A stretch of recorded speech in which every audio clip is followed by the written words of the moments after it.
Hey, how you doing? My name is Jay, and if this is your first time here, go ahead and click on subscribe if you're looking for knife reviews that get right to the point.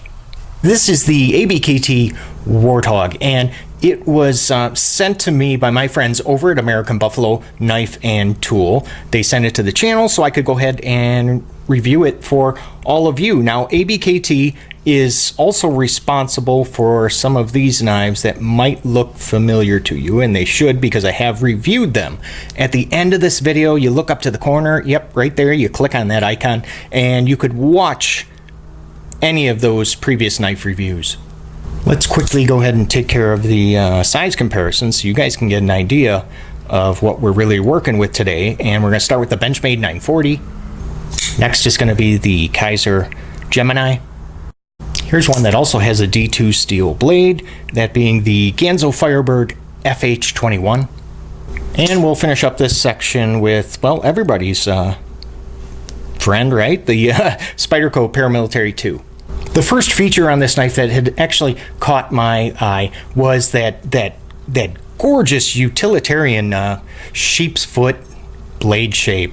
ABKT went with D2 steel for the blade, which has a very nice, you can see that satin finish that is flat ground with a really nice, well executed little sharpening choil there.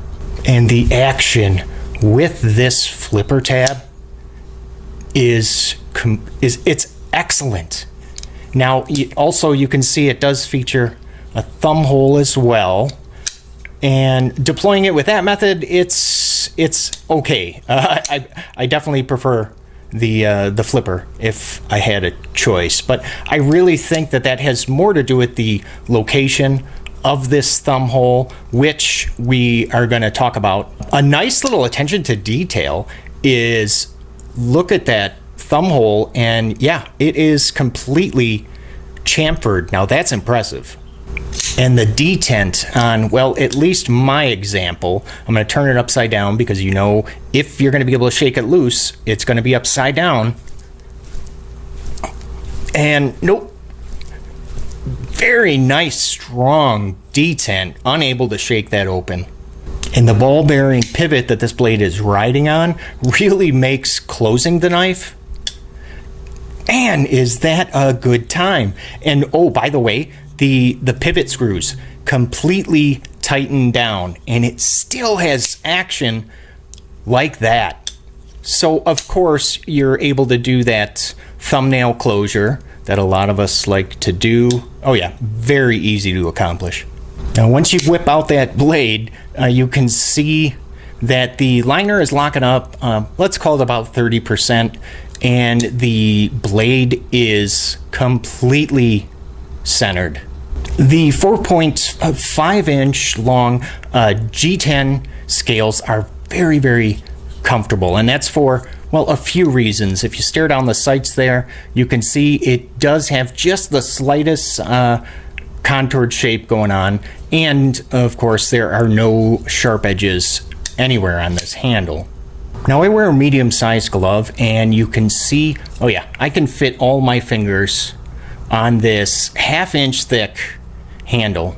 Now I know that the scales, they do look, well, yeah, they look rather smooth, but I promise you they do provide some very good traction. Not concerned with my hand slipping off of this one. There's going to be just one area of jimping, and it's going to be, see right there on the spine of the blade. Now it's not really the most effective jimping. It actually kind of feels like, I don't know, like the sides of a dime 10-cent piece.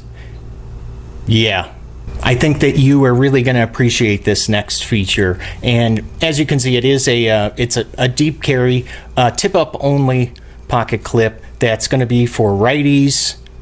And yep, we do got some lefty love. But not only that, check this out. Yeah, they throw in a second clip for us lefties. Did you notice where the mounting point is as well? That's recessed or like nested, so it's not going to get caught up on your pants pocket material. Now you notice I got the cutting board out, so let's go ahead and cut some stuff with this 3.05 millimeter thick blade stock.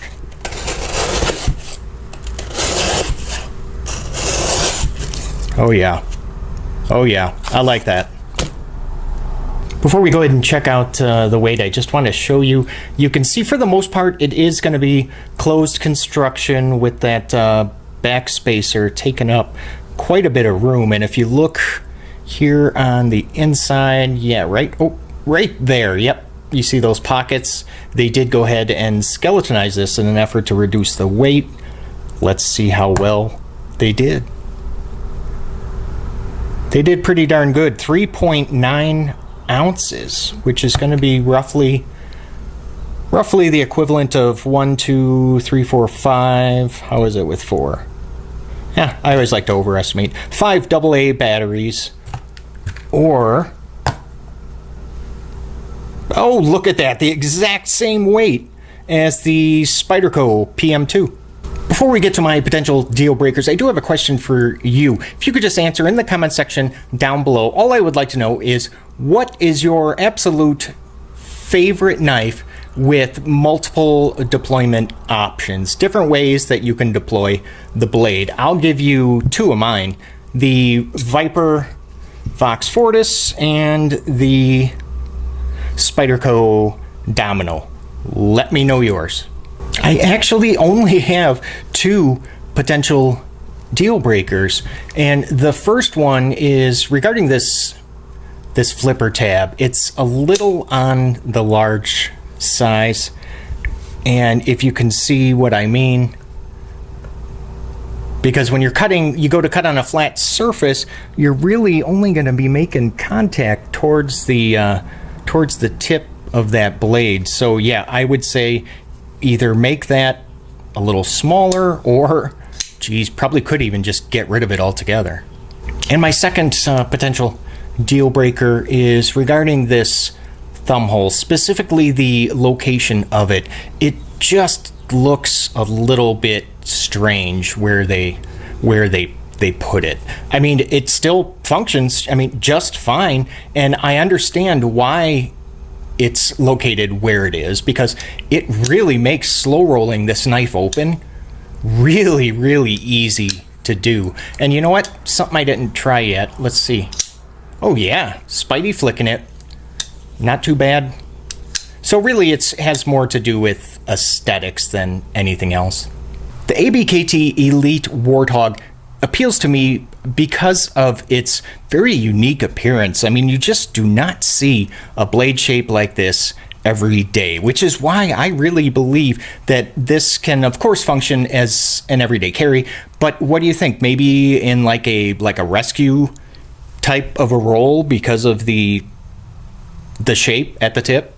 And I know that you're not, you shouldn't use your knife to pry with, but if the situation called for it, you definitely could with this. The price, now, the MSRP, which is always going to be higher than the street price, MSRP is $50. If you go to ABKT's website, which I will link in the description below, you'll be able to see what other retailers carry ABKT knives. Now, I know for a fact that Blade HQ does. So for an MSRP of $50, you get D2 steel, I mean, a ball bearing pivot, which just provides some insanely great action. Not only that, but you get 2 pocket clips, and one of those clips could even potentially be used on another knife. And it actually does fit quite a few other knives, because you know me, I've tried it. So thanks again to my friends over at American Buffalo Knife and Tool for sending this over for me to review for you. And thanks for watching. Don't forget, click subscribe if you're looking for knife reviews that get right to the point. I'll see you next time.